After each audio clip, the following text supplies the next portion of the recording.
Hello there, this is Yana Smakula for Paper Tray Ink, and thank you for joining me today. In this video, I'm sharing simple to make and quick to mass produce modern-looking, stationery-like stamped cards. All of my cards say just a note, but the sentiment can be easily adjusted to anything else. These can be miss you, happy birthday, or other cards. This basic design can have many variations and adaptations to it. If you look closely, you'll see that there is a faint, dry embossing on my stamped panel. There are these horizontal lines in between the stamped flowers. You can choose to add these or not and keep your card just stamped. Here is another card where the lines aren't stamped but are heat embossed in gold embossing powder, adding a lot of interest to this otherwise very simple card. I will be using several blue ink pads for my stamping today, as blue just happens to be a favorite of mine lately. However, this monochromatic design can be done using other colors. I've stamped one card in pink and also did another one in gray. And I also have a set of brown ink pads and purple ink pads sitting on my desk, and I'll be stamping same ideas using these colors as soon as I finish this video. It's helpful to have at least 3 colors of ink, better yet 4 to have great results. For my blue cards, I used 4 ink colors: Spring Rain, Blueberry Sky, Dark Indigo, and Enchanted Evening. For my pink and gray cards, I only used 3 ink pads. I started working on my cards by masking the sentiment area first. Since I was planning to make 1-layer cards, I didn't want to add another layer onto my card. I used a die from the Little Labels stamp and die set and cut a label out of thin paper. I used removable adhesive and adhered it onto my white cardstock panel that was cut to 4 1/4 by 5.5 inches. I don't like stamping directly onto the base of my cards when I'm making 1-layer projects, as I prefer to stamp on a panel and later adhere that panel onto the base of my card. Plus, I knew I will be doing a lot of dry embossing and heat embossing here, so I needed to be able to manipulate the stamped panel, and I wasn't sure if I would be able to do that as easily had I done my stamping on the front of the card base. I picked several floral images from the Flower Power stamp set and assigned each color of ink to each flower, so to speak. So I stamped 3 large flowers and used just the Enchanted Evening ink color for all 3 of those. The Flower Power stamp set is a great floral set. There's a vase included here, so you can stamp floral arrangements in a vase, and there are also stems for the flowers, and there are leaves as well. You can also use your flowers on their own, like I'm doing here, to stamp a pattern or a background. And really, you can stamp patterns like this one using many other images, not just flowers. In one of my videos I shared earlier this year, I used a Paper Tray Ink Palm Prints stamp set to create a tropical pattern.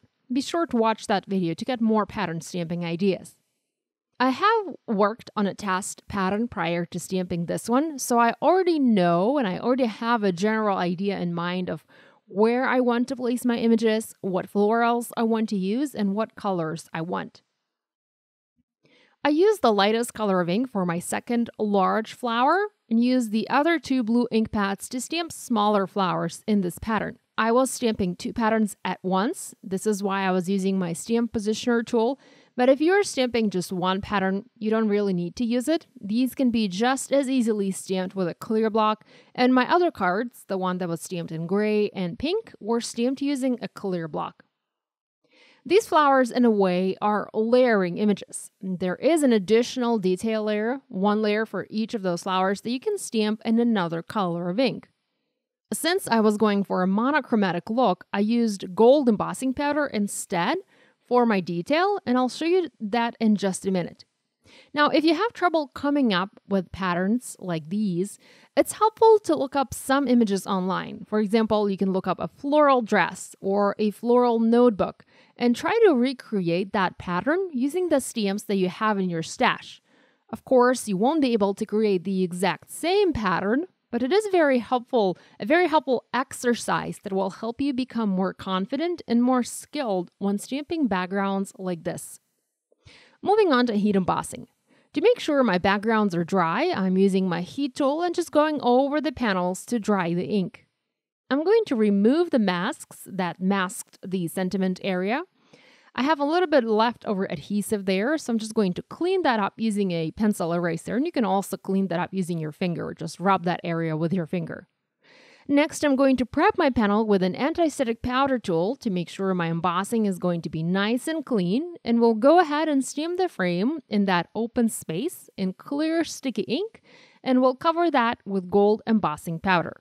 Like I mentioned, these florals all have at least one additional layer to them. So I'm going to stamp that layer using same clear sticky ink, and we'll add gold embossing powder as an accent. And again, you can go with another color of embossing powder if you like. It really doesn't have to be gold. I'm going to add embossing powder to every section, and will then heat set it with my heat gun to make sure I do not overheat this panel. I do not want it warping, so applying a minimum amount of heat is helpful here. Finally, I'm stamping the sentiment inside the frame, and the sentiment I picked reads just a note, hello. I already love how clean and modern this panel looks, and you can use it as is, but I wanted to add some dry embossed detail to the background.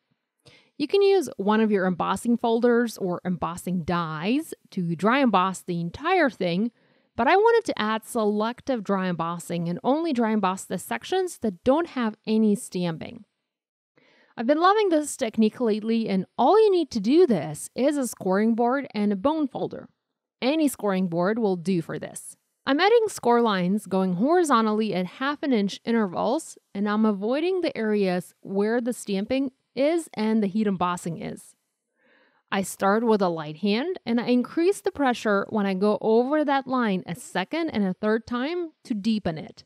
It is helpful to use a straight line like a ruler or just a piece of paper to guide that bone folder to be able to avoid or skip the stamped areas, yet add the embossing where it needs to go on a straight line. Here's another panel where instead of adding the dry embossing, I used an embossing pen and added heat embossing with the help of embossing powder. I used the same idea, the same concept, but simply drew the lines with an embossing pen instead of leaving visible dry embossed indentations in my paper. I then added embossing powder. I was using brass color this time, and heat set it with my heat tool. I have to say, I love both of these looks, but adding the gold embossed lines versus the dry embossed lines is much easier on the wrist. It does take a good amount of pressure to dry emboss, so you might find it tiring, especially if you do multiple backgrounds at a time. Like I mentioned, I created several cards all following the same idea. This is the original one stamped in blue.